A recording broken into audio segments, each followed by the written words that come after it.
friends and parents, welcome back to our channel. நான் உங்கள் Sharmi.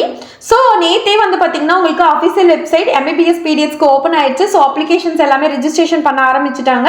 So நிறைய பேருக்கு என்ன டவுட் இருக்குது அப்படின்னா எப்படி ரிஜிஸ்டர் பண்ணுறது. ஸோ ஆல்ரெடி ஃபில் பண்ணுறவங்க ஈஸியாக ஃபில் பண்ணிடுவாங்க. ஃபஸ்ட்டாக ரிஜிஸ்ட்ரேஷன் பண்ணுற ஸ்டூடெண்ட்ஸ்க்கு நிறைய கன்ஃபியூஷன் இருக்குது. ஸோ அந்த கன்ஃபியூஷனை கிளியர் பண்ணுறதுக்கு தான் இந்த வீடியோ.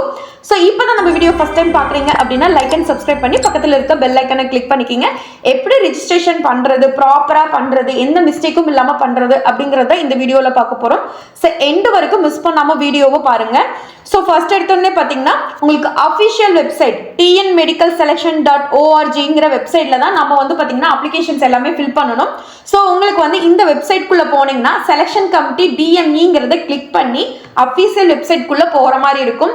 ஸோ அதில் வந்து பார்த்தீங்கன்னா உங்களுக்கு UG கோர்ஸ் பாக்ஸ்னு ஒன்று இருக்கும். ஸோ அதில் வந்து டச் பண்ணிங்கன்னா MBBS PDSங்கிற ஆப்ஷன் வந்து பார்த்தீங்கன்னா ஷோவ் ஆகும். அதை கிளிக் பண்ணிங்கன்னா உங்களுக்கு ஒரு நோட்டிஃபிகேஷன் பேஜுக்குள்ளே போகும். ஸோ அந்த நோட்டிஃபிகேஷன் பேஜில் தான் வந்து பார்த்தீங்கன்னா உங்களுக்கு ஃபர்ஸ்டாகவே உங்களுக்கு MBBS PDS வந்து பார்த்தீங்கன்னா government quota, management quota 2026-2027 section வந்து பார்த்தீங்கன்னா ஷோ ஆகும். ஸோ அதை நீங்கள் கிளிக் பண்ணி தான் நம்ம வந்து பார்த்தீங்கன்னா அப்ளிகேஷன் ஃபார்ம் வந்து ஃபில் பண்ணணும். ஸோ அதை நீங்கள் கிளிக் பண்ணின உடனே உங்களுக்கு அந்த பேஜ் வந்து பார்த்தீங்கன்னா ரெண்டு ஆப்ஷனை வந்து காட்டும். அது என்ன ஆப்ஷன் அப்படின்னு பார்த்தீங்கன்னா உங்களுக்கு government quota and management quota, இது ரெண்டுக்குமே வந்து பார்த்தீங்கன்னா நம்ம அப்ளிகேஷன் போடலாம். ஸோ கவர்மெண்ட் கோட்டாவுக்கு நீங்கள் அப்ளை பண்ணுறீங்க அப்படின்னா உங்களுக்கு ரிஜிஸ்ட்ரேஷன் ஃபீஸ் வந்து பார்த்தீங்கன்னா 500 rupees வரும். அதுவே நீங்க மேனேஜ்மெண்ட் கோட்டாவுக்கு வந்து பாத்தீங்கன்னா அப்ளை பண்றீங்க அப்படின்னா உங்களுக்கு 1000 rupees வரும். பார்டர் மார்க்ல இருக்கிற ஸ்டூடெண்ட்ஸ் வந்து பாத்தீங்கன்னா ரெண்டுக்குமே அப்ளை பண்ணுங்க. சோ உங்களுக்கு வந்து பாத்தீங்கன்னா 1500 rupees வரும். சோ கான்ஃபிடென்ட்டா கவர்மெண்ட் கோட்டா வேணுங்கிறவங்க கவர்மெண்ட் கோட்டாவில் அப்ளை பண்ணுங்க. கவர்மெண்ட் கோட்டா வந்து பார்டர் மார்க்ல தான் இருக்கு, கிடைக்குமா அப்படிங்கிற டவுட்ல இருக்கிறவங்க மேனேஜ்மெண்ட் கோட்டாவுக்கு போட்டு வைங்க. ஸோ 1500 rupees வந்து பாத்தீங்கன்னா உங்களுக்கு ரெஜிஸ்ட்ரேஷன் ஃபீஸ் வரும். இப்போ வந்து ரெண்டு காலம்ல வந்து பாத்தீங்கன்னா கவர்மெண்ட் கோட்டா இல்லைன்னா மேனேஜ்மெண்ட் கோட்டா, நீங்க எதுல அப்ளை பண்றீங்களோ அந்த ஆப்ஷனை கிளிக் பண்ணுங்க ஃபர்ஸ்ட். சோ வந்து அதை கிளிக் பண்ணின உடனே உங்களுக்கு ரெஜிஸ்ட்ரேஷன் பேஜ் வந்து பாத்தீங்கன்னா ஓபன் ஆகும். ஃபர்ஸ்ட் ஃபுல்லாவே உங்களுக்கு வந்து பாத்தீங்கன்னா இன்ஸ்ட்ரக்ஷன் தான் ஷோ ஆகும். சோ இந்த இன்ஸ்ட்ரக்ஷனை நீங்க கரெக்டா நிறுத்தி நிதானமா டைம் ஸ்பெண்ட் பண்ணி படிங்க.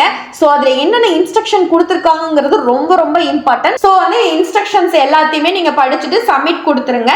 ரிஜிஸ்ட்ரேஷனை நிறைய பேர் வந்து பார்த்தீங்கன்னா மொபைலில் பண்ணுறீங்க, அதை அவாய்ட் பண்ணிக்கங்க. ஸோ மொபைலில் பண்ணினீங்க அப்படின்னா உங்களுக்கு எரர் காட்டுறதுக்கான சான்சஸ் ரொம்ப அதிகமாக இருக்கு. ஒரு லேப்டாப்லயோ இல்லை வந்து பார்த்தீங்கன்னா டெஸ்க்டாப் சிஸ்டத்திலேயே யூஸ் பண்ணி நீங்கள் அப்ளை பண்ணுங்க.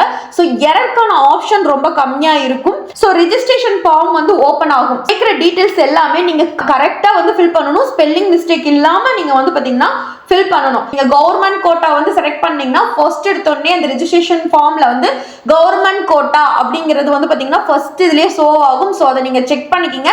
மேனேஜ்மெண்ட்டில் தான் கொடுக்குறோமா இல்லை கவர்மெண்ட் கோட்டாவில் கொடுக்குறோமா அப்படிங்கிறது அதில் ஷோ ஆகும். அதை ஃபர்ஸ்ட் நீங்கள் நல்லா பார்த்துக்கோங்க. ஸோ நீங்கள் இன்ஃபர்மேஷன் எல்லாமே ஃபில் பண்ண ஆரம்பிக்கலாம். உங்களோட குவாலிஃபையிங் எக்ஸாமினேஷன் இருக்கும். ஸோ அதில் வந்து நீங்கள் என்ன போர்டில் படிச்சீங்க, CBSEல படிச்சிருக்கலாம், இல்லை வந்து பார்த்தீங்கன்னா HSC போர்டில் படிச்சிருக்கலாம், இல்லை அதர் போர்டில் படிச்சிருக்கலாம். ஸோ நீங்கள் என்ன போர்டில் படிச்சீங்களோ அதை வந்து அந்த இடத்துல வந்து நீங்க கிளிக் பண்ணுங்க. அதுக்கு அடுத்தது வந்து பாத்தீங்கன்னா குவாலிஃபைடு இயர்ஸ் வந்து கேட்பாங்க. அதாவது நீங்க 12th முடிச்ச இயர், எந்த வருஷம் பாஸ் பண்ணீங்க அப்படிங்கிற டீடைல்ஸ் இருக்கும். ஸோ அதை கரெக்டா ஃபில் பண்ணுங்க. வெதர் வந்து நீங்க +1 படிச்சிருக்கீங்களா, பாஸ் பண்ணிருக்கீங்களா அப்படின்னு கேட்பாங்க. ஸோ நீங்க +1 பாஸ் பண்ணிருந்தீங்கன்னா Sங்கிற ஆப்ஷன் கொடுங்க. நீங்க கரண்ட்ல யூஸ் பண்ணிட்டு இருக்க நம்பர் பட் ஒர்க்கிங்ல இருக்கிற நம்பரா கொடுங்க. ஸோ நம்பருங்கிறது ரொம்ப ரொம்ப இம்பார்ட்டன்ட் இந்த அப்ளிகேஷன் ஃபில் பண்றதுல. ஏன்னா எல்லா இன்ஃபர்மேஷனுமே அந்த நம்பருக்கு தான் வரும்.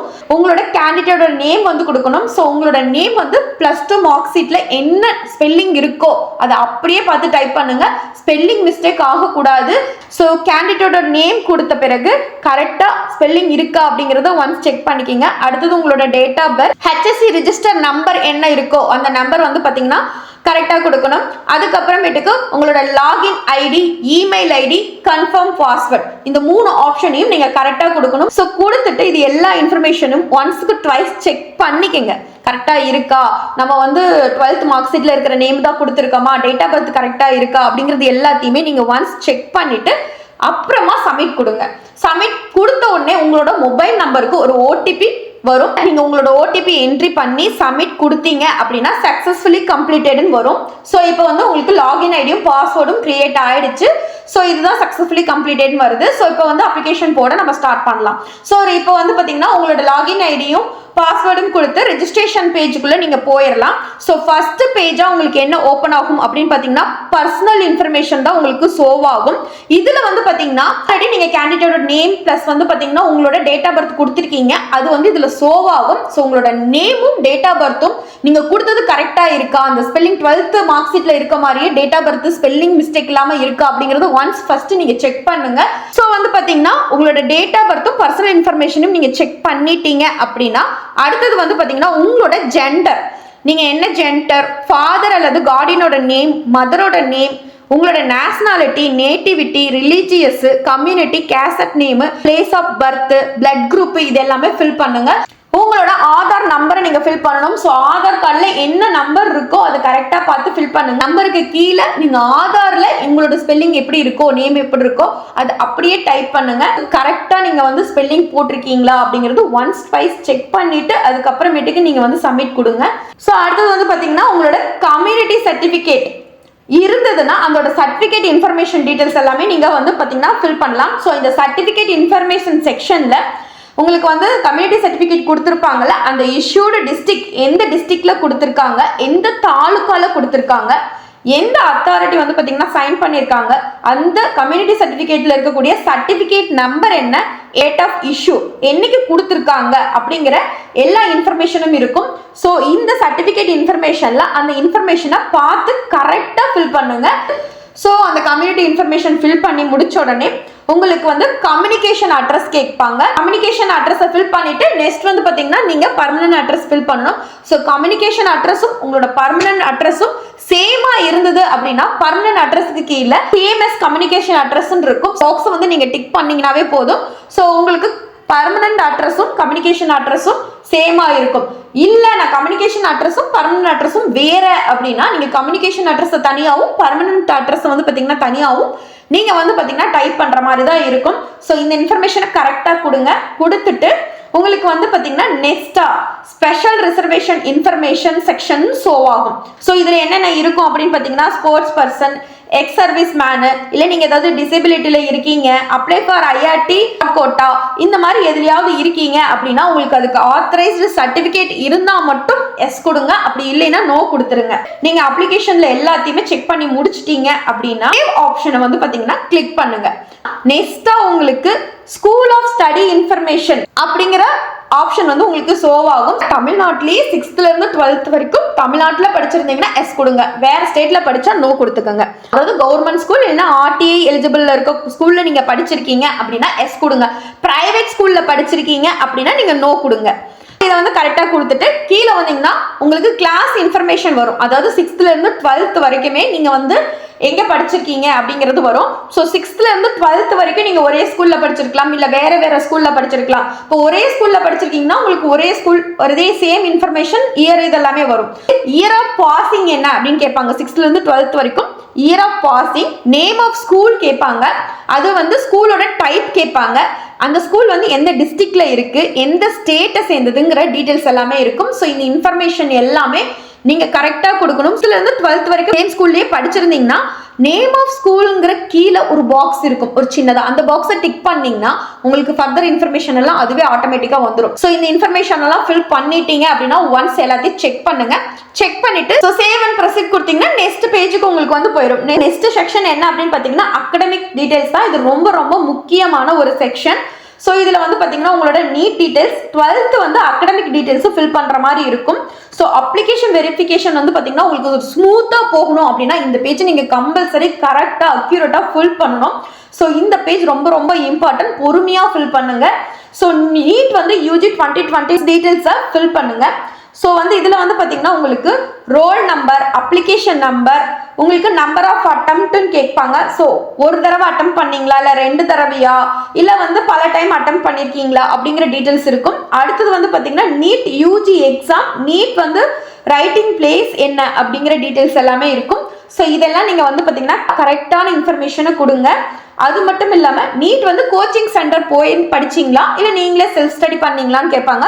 ஸோ நீட் கோச்சிங் சென்டர் போயிருந்தா எஸ் கொடுங்க, போகல செல்ஃப் ஸ்டடி தான் பண்ணீங்க நோ கொடுத்துருங்க. ஸோ வந்து இந்த ஆப்ஷன் தான் பார்த்தீங்கன்னா நீட்ல வரும். So roll number, application number, number of attempt, NEET UG exam, NEET writing place, இதெல்லாம் ரொம்ப ரொம்ப வந்து பார்த்தீங்கன்னா இம்பார்ட்டன்ட். ஸோ இதெல்லாமே கரெக்டா என்ன இருக்கோ அதை ஃபில் பண்ணுங்க. அடுத்தது அகாடமிக் இன்ஃபர்மேஷனை ஃபில் பண்ணணும். ஸோ இதுல வந்து பாத்தீங்கன்னா உங்களுக்கு குவாலிஃபை எக்ஸாமினேஷன் இருக்கும். நீங்க வந்து தமிழ்நாட்டு ஸ்டூடெண்டா இருந்தா கண்டிப்பா HSC வந்து பாத்தீங்கன்னா செலக்ட் பண்ணுங்க. அதுக்கப்புறமேட்டுக்கு வந்து பாத்தீங்கன்னா name of the board examination சொல்லுவாங்க. கரெக்ட் போர்டு வந்து பாத்தீங்கன்னா நீங்க செலக்ஷன் பண்ணுங்க. என்ன போர்டுல படிச்சீங்களோ அந்த போர்டு வந்து கரெக்டா செலக்ஷன் பண்ணுங்க. அடுத்தது வந்து பாத்தீங்கன்னா குவாலிஃபையிங் எக்ஸாமினேஷன் ஸ்டடி பிளேஸ்ன்னு கேட்டிருப்பாங்க. அந்த ஸ்டேட்டை கொடுங்க. என்ன ஸ்டேட்ல நீங்க படிச்சீங்களோ அந்த ஸ்டேட் கொடுங்க. அதுக்கு அடுத்தது வந்து பாத்தீங்கன்னா ப்ரொஃபஷனல் கோர்சஸ் ஏதாவது படிச்சிருக்கீங்களா அப்படின்னு கேட்டிருப்பாங்க. ஸோ நீங்க ஏதாவது கோர்ஸ் முடிச்சிருந்தீங்க அப்படின்னா எஸ் கொடுங்க. அப்படி இல்லை அப்படின்னா நீங்க நோ கொடுத்துருங்க. Group code, qualified year, HSC permanent registration number வந்து பாத்தீங்கன்னா 10 டிஜிட்ல இருக்கும். மார்க் ஷீட்ல வந்து பாத்தீங்கன்னா என்ன நம்பர் இருக்கோ அக்யூரேட்டா என்ன நம்பர் மார்க் ஷீட்ல இருக்கோ அது கரெக்டா ஃபில் பண்ணுங்க. நம்பர் ஆஃப் அட்டெம்ப்ட் கேட்டிருப்பாங்க. ஃபர்ஸ்ட் அட்டெம்ப்ட்லயே பாஸ் பண்ணிருக்கீங்க அப்படின்னா ஃபர்ஸ்ட் அட்டெம்ப்ட். அப்ளிகபிள் ஆப்ஷன், அதாவது 2 3 போயிருந்ததுன்னா அப்ளிகபிள் ஆப்ஷன் வந்து இருக்கும். அதை கிளிக் பண்ணி அது கரெக்டா கொடுத்துருங்க. அடுத்தது 12th மார்க் ஷீட்டோட டீடைல்ஸ் வந்து பாத்தீங்கன்னா என்ட்ரி பண்ணணும். இதுல வந்து பாத்தீங்கன்னா என்னென்ன இருக்கும் அப்படின்னு பாத்தீங்கன்னா சப்ஜெக்ட், என்னென்ன சப்ஜெக்ட் இருக்கு. இப்போ வந்து English, biology, chemistry, physics, other subject எல்லா டீடைல்ஸுமே வரும். ஸோ அதுல வந்து என்னென்ன சப்ஜெக்ட் இருக்கோ அதை வந்து நீங்க அக்யூரேட்டா ஃபில் பண்ணணும். அடுத்தது வந்து registration number, years, maximum mark. Maximum mark எப்பயுமே 100ல தான் இருக்கும். ஸோ என்ன மேக்ஸிமம் மார்க் அப்டெயின் ஆகுதோ அந்த மார்க்கை கொடுக்கணும். அப்டெயின் மார்க்ல நீங்க என்ன மார்க் எடுத்திருக்கீங்க அதை அப்டெயின் மார்க்ல நீங்க கிளிக் பண்ணணும். நெக்ஸ்ட் வந்து சேவ் அண்ட் ப்ரொசீடை கிளிக் பண்ணிக்கோங்க. நெக்ஸ்ட் வர செக்ஷன் தான் அப்ளிகேஷன் இன்ஃபர்மேஷன். இந்த செக்ஷனில் உங்களோட பர்சனல் பேக்ரவுண்ட், நேட்டிவிட்டி, இன்கம், அதுக்கப்புறம் கோட்டா ப்ரிஃபரன்ஸ் எல்லாமே ஃபில் பண்ணுற மாதிரி இருக்கும். ஒவ்வொரு ஃபீல்டுக்கும் அஃபிஷியல் டாக்குமெண்ட் டீட்டெயில்ஸை பேஸ் பண்ணி தான் நீங்கள் ஃபில் பண்ணணும். லாங்குவேஜ் இருக்கும். இந்த லாங்குவேஜில் உங்களோட மதர் டங் என்ன அப்படிங்கிற டீட்டெயில்ஸை நீங்கள் ஃபில் பண்ணணும். மீடியம் ஆஃப் இன்ஸ்ட்ரக்ஷனில் 12th படித்த மீடியம் தமிழா இல்லை வந்து இங்கிலீஷா அப்படிங்கிறத நீங்கள் ஃபில் பண்ணணும். அதுக்கப்புறமேட்டுக்கு பேரண்ட்ஸோட ஆக்குபேஷன் வந்து டீட்டெயில்ஸ் ஃபில் பண்ணணும். பேரண்ட்ஸ் இல்லைன்னா கார்டியனோட ஆனுவல் இன்கம் வந்து பார்த்தீங்கன்னா இன்கம் சர்டிஃபிகேட்டில் என்ன வேல்யூ போட்டிருக்காங்களோ அதை தான் ஃபில் பண்ணணும். அதுக்கு அடுத்தது வந்து பார்த்தீங்கன்னா சிவிக்ஸ் நேட்டிவிட்டியை ஃபில் பண்ணணும். இதில் வந்து பார்த்தீங்கன்னா கார்பரேஷனா, முனிசிபாலிட்டியா, பஞ்சாயத்தா இல்லை வில்லேஜ் பஞ்சாயத்தா அப்படிங்கிறது கரெக்டாக நீங்கள் வந்து பார்த்தீங்கன்னா செலக்ட் பண்ணணும். சிவிக்ஸ் ஏரியா வந்து பார்த்தீங்கன்னா லாஸ்ட்டாக நீங்கள் எந்த ஸ்கூலில் படிச்சிருக்கீங்க சிவிக்ஸில் அப்படின்னு கேட்கும். கரெக்டான ஏரியாவை வந்து பார்த்தீங்கன்னா நீங்கள் ஃபில் பண்ணணும். அடுத்தது நேட்டிவிட்டி டிஸ்ட்ரிக்ட் என்ன அப்படின்னு கேட்கணும். அதையும் நீங்கள் கரெக்டாக கொடுங்க. அதுக்கப்புறம் நேட்டிவிட்டி சர்டிஃபிகேட்டோட நம்பர், அதாவது அந்த சர்டிஃபிகேட்டில் என்ன நம்பர் இருக்கோ அந்த நம்பரை கரெக்டாக ஃபில் பண்ணுங்க. அதே மாதிரி ரெசிடென்ட் சர்டிஃபிகேட் நம்பர் கேட்பாங்க. அதையும் நீங்கள் கரெக்டாக ஃபில் பண்ணிடுங்க. ஸோ இந்த ஃபர்ஸ்ட் கிராஜுவேட்டுங்கிறது நம்ம குடும்பத்தில் யாருமே படிக்காமல் நம்ம தான் ஃபர்ஸ்ட் படிக்கிறோம் அப்படிங்கிறத ப்ரிஃபரன்ஸ் வச்சு தான்.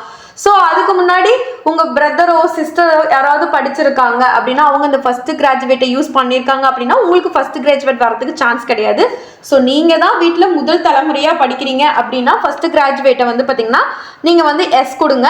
அதே மாதிரி பிரதர் இல்லைன்னா சிஸ்டர்ஸ் யாராவது படிக்கிறாங்க அப்படின்னா நீங்கள் வந்து அதை நோ கொடுத்துருங்க.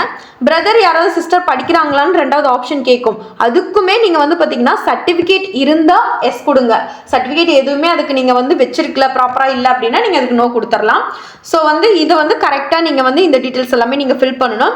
நெக்ஸ்ட் வந்து பார்த்தீங்கன்னா கோட்டா செக்ஷன். டிஃபால்ட்டாகவே கவர்மெண்ட் கோட்டாவை தான் இப்போ நம்ம உள்ளே கொடுத்து போயிருக்கோம் அப்படின்னா அது கவர்மெண்ட் கோட்டா வந்துடும். மேனேஜ்மெண்ட் கொடுத்துருக்கீங்க அப்படின்னு மேனேஜ்மெண்ட் வந்துடும்.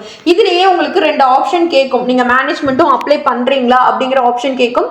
ஸோ வந்து பார்த்தீங்கன்னா கவர்மெண்ட் கோட்டா டிக்காக இருக்கும். ஆர்டரில் நீங்கள் மார்க் இருக்குது அப்படின்னா நீங்கள் ஒரு ஆசிலேஷனில் இருக்கீங்க அப்படின்னா நீங்கள் அந்த மேனேஜ்மெண்ட்டையும் சேர்த்து டிக் பண்ணிவிடுங்க. So government and management 2 tick பண்ணுங்க. இல்லை கவர்மெண்ட்டே போதும் அப்படின்னா கவர்மெண்ட் மட்டும் இருக்கும், டிக் பண்ணிவிடுங்க.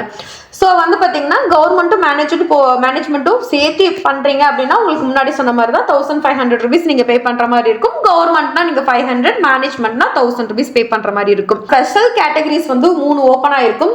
அதுக்கும் நீங்கள் டீட்டெயில்ஸ் ஃபில் பண்ணணும். அதாவது வந்து பார்த்தீங்கன்னா நீங்கள் NRI கோட்டாவில் போகிறீங்களா இல்லை லிங்குஸ்டிக் மைனாரிட்டி கேட்டகரியா, ரிலீஜியஸ் மைனாரிட்டி கேட்டகரிஸா அப்படிங்கிற 3 கொஸ்டின் கேட்கும். ஸோ இதுக்கெல்லாம் ப்ராப்பராக உங்ககிட்ட டாக்குமெண்ட் இருந்தது அப்படின்னா நீங்கள் அதை வந்து ஃபில் பண்ணுங்க. அப்படி டாக்குமெண்ட்ஸ் எதுவும் இல்லை அப்படின்னா நீங்கள் நோ கொடுத்துருங்க. ஸோ டாக்குமெண்ட் கம்பல்சரி நீங்கள் இதுக்கு அப்லோட் பண்ணணும். எஸ் கொடுத்தீங்கன்னா டாக்குமெண்ட் அதுக்கு தகுந்த டாக்குமெண்ட்டை நீங்கள் கம்பல்சரி வச்சிருக்கணும். ஸோ இந்த டீடைல்ஸ் எல்லாமே கொடுத்துட்டு நெக்ஸ்ட் வந்து பாத்தீங்கன்னா நீங்க சேவ் அண்ட் ப்ரொசீட் வந்து பாத்தீங்கன்னா கிளிக் பண்ணிக்கலாம். நெக்ஸ்ட் வர செக்ஷன் என்ன அப்படின்னு பாத்தீங்கன்னா refund and bank account details தான். இந்த செக்ஷன் வந்து பாத்தீங்கன்னா ரொம்ப இம்பார்ட்டன்ட். நீங்க கவுன்சிலிங் டைம்ல வந்து பாத்தீங்கன்னா செக்யூரிட்டியா டெபாசிட் பண்ணிருப்பீங்க. ஸோ இந்த செக்யூரிட்டி டெபாசிட் வந்து பாத்தீங்கன்னா ரீஃபண்ட் ஆகுறது இந்த அக்கௌண்ட்ல தான் உங்களுக்கு ரீஃபண்ட் ஆகும். ஸோ இது வந்து கரெக்டா கொடுத்துருக்கீங்களா அப்படிங்கறத எல்லா இன்ஃபர்மேஷனையும் ஒன்ஸுக்கு ட்வைஸா நீங்க வந்து பாத்தீங்கன்னா செக் பண்ணிக்கிங்க. நெக்ஸ்ட் வர செக்ஷன் என்ன அப்படின்னு பார்த்தீங்கன்னா ஃபோட்டோ அண்ட் சிக்னேச்சர் தான். ஸோ ரொம்ப ரொம்ப இம்பார்ட்டன்ட் செக்ஷன் தான் இது. வந்து நீங்கள் வந்து அப்லோட் பண்ணக்கூடிய செக்ஷன் தான். ஸோ ப்ராப்பராக டாக்குமெண்ட்ஸ் எல்லாமே இருந்ததுன்னா அப்லோட் பண்ணுங்க. ஸோ வந்து இது பொறுமையாக பண்ணுங்க. அந்த ஃபைலை அப்லோட் பண்ணிங்கன்னா பாஸ்போர்ட் சைஸ் ஃபோட்டோ ஃபார்மேட் வந்து பார்த்தீங்கன்னா உங்களுக்கு ஜேபிஜி ஃபார்மேட்டில் இருக்கணும். எவ்வளோ சைஸில் இருக்கும் அப்படின்னு பார்த்தீங்கன்னா 50 கிலோபைட்ல இருந்து 100 கிலோபைட்டுக்குள்ள தான் இருக்கணும். ஸோ வந்து பார்த்தீங்கன்னா இவ்வளோதான் உங்களுக்கு வந்து பார்த்தீங்கன்னா பாஸ்போர்ட் சைஸ் ஃபோட்டோ இருக்கணும். நெக்ஸ்ட் வந்து பார்த்தீங்கன்னா போஸ்ட் கார்டு ஃபோட்டோ வந்து இதுவும் ஜேபிஜி ஃபார்மேட்டில் இருக்கணும். இது வந்து பார்த்தீங்கன்னா 100 KB to 200 KBக்குள்ளே இருக்கணும். அடுத்தது வந்து பார்த்தீங்கன்னா உங்களோட சிக்னேச்சர் இதுவும் ஜேபிஜி ஃபார்மேட்டில் 10 KB to 40 KBக்குள்ளே இருக்கணும். நெக்ஸ்ட் வந்து பார்த்தீங்கன்னா லெஃப்ட் தம்ப் இம்ப்ரெஷன் வைக்கிற மாதிரி இருக்கும். ஸோ இதுவும் ஜேபிஜி ஃபார்மேட்டில் 100 KB to 50 KBக்குள்ளே இருக்கணும். அதுக்கு அடுத்து வந்து பார்த்தீங்கன்னா ரெக்வர்ட் டாக்குமெண்ட்ஸ் எல்லாமே PDF ஃபார்மேட்டில் வச்சுக்கோங்க. ஸோ அப்லோட் பண்ணுறது நீங்கள் PDF ஃபார்மேட்டில் தான் அப்லோட் பண்ணணும். ஸோ இதில் வந்து பார்த்தீங்கன்னா SSLC மார்க் ஷீட்டு, உங்களோட 12th mark sheet, HSC mark sheet, transfer certificate, NEET UG 2026ஓட அட்மிட் கார்டோட ஃபோட்டோ, கேண்டிடேட்டோட ஆதார் கார்டு, கேண்டிடேட்டோட birth certificate, nativity certificate, community certificate issued by government of Tamil Nadu issue பண்ண டேட்டோட மென்ஷன் பண்ணி நீங்கள் அதில் அப்லோட் பண்ணணும். அடுத்தது பேரண்டோட கம்யூனிட்டி சர்டிஃபிகேட் வந்து பார்த்தீங்கன்னா இதுவும் issued by government of Tamil Nadu அந்த டேட் வந்து பார்த்தீங்கன்னா மென்ஷன் ஆகிருக்கணும். ரெண்டாவது வந்து பார்த்தீங்கன்னா பேரண்ட்ஸோட ஆதார் கார்டு இல்லைன்னா ration card, driving licence, voter ID, passport இதில் ஏதாவது ஒன்று வந்து பார்த்தீங்கன்னா நீங்கள் டாக்குமெண்ட் உள்ள அப்லோட் பண்ணணும். லாஸ்ட்டாக வந்து பார்த்தீங்கன்னா எலிஜிபிலிட்டி சர்டிஃபிகேட் வந்து நீங்கள் அப்லோட் பண்ணணும். இது வந்து பார்த்தீங்கன்னா உங்களுக்கு தேவைப்பட்டுச்சு அப்படின்னா நீங்கள் எலிஜிபிலிட்டி சர்டிஃபிகேட் அப்லோட் பண்ணலாம். ஸோ இது எல்லாமே நீங்கள் வந்து பார்த்தீங்கன்னா ப்ராப்பராக அப்லோட் பண்ணணும். ஒவ்வொரு டாக்குமெண்ட்டும் வந்து பார்த்தீங்கன்னா மல்டிபிள் பேஜாக இருந்ததுன்னா நீங்கள் ஒன்றா மெர்ஜ் பண்ணி அப்லோட் பண்ணுங்க. இந்த PDF ஃபைல்ஸ் எல்லாமே சைஸ் வந்து பார்த்தீங்கன்னா 3 MBக்குள்ளே தான் இருக்கணும். அடுத்தது நெக்ஸ்ட் கொடுத்தீங்கன்னா உங்களுக்கு ப்ரீவியஸ் பேஜ் ஓப்பன் ஆகும். ஸோ நீங்கள் கொடுத்த எல்லா டீட்டெயில்ஸுமே வரும். ஸோ எல்லா டீட்டெயில்ஸுமே கரெக்டாக இருக்கா அப்படிங்கிறத செக் பண்ணிக்கிங்க. எடிட் ஆப்ஷனும் இருக்கும். தப்பா ஏதாவது ஃபில் பண்ணியிருக்கீங்க அப்படின்னா ஃபில் பண்ணிடுங்க. ஸோ அதை முடிச்சுட்டு நீங்கள் நெக்ஸ்ட் கொடுத்தீங்கன்னா பேமெண்ட்டுக்கு போயிடும். ஒன்ஸ் நீங்கள் பேமெண்ட் பண்ணிட்டீங்கன்னா எடிட் பண்ண முடியாது. ஸோ எடிட்டிங் ஆப்ஷன் வரும்போதே நீங்கள் வந்து ஒன்ஸுக்கு ட்வைஸ் ஆர் த்ரைஸ் டைம்ஸ் கூட நீங்கள் வந்து அதை செக் பண்ணுங்க. கரெக்டாக இருக்கா, நம்ம எல்லாமே கரெக்டாக கொடுத்துருக்கோமா அப்படிங்கிறத டைம் ஸ்பெண்ட் பண்ணி கரெக்டாக செக் பண்ணிட்டு பேமெண்ட் பண்ணுங்க. ஸோ பேமெண்ட் பண்ணி முடிச்சிட்டிங்கன்னா உங்களுக்கு ஃபுல்லாகவே கம்ப்ளீட் ஆகிடும். இந்த வீடியோ பிடிச்சிருந்ததுன்னா லைக் அண்ட் சப்ஸ்கிரைப் பண்ணிக்கிங்க. இந்த மாதிரி மோர் அப்டேட்ஸ்க்கு நம்மளோட சேனலை ஃபாலோ பண்ணி வச்சுக்கோங்க. MBBS BDS கைடன்ஸ் ஏதாவது தேவைப்பட்டுச்சுன்னா ஸ்க்ரீனில் ஸ்க்ரோல் ஆகிற நம்பரை காண்டாக்ட் பண்ணுங்க. உங்களுக்கு எந்த விதமான டவுட்டாக இருந்தாலும் அதை கிளியர் பண்ணுறதுக்கு நாங்கள் ரெடியாகவே இருக்கோம். தேங்க்யூ ஃபார் வாட்சிங்.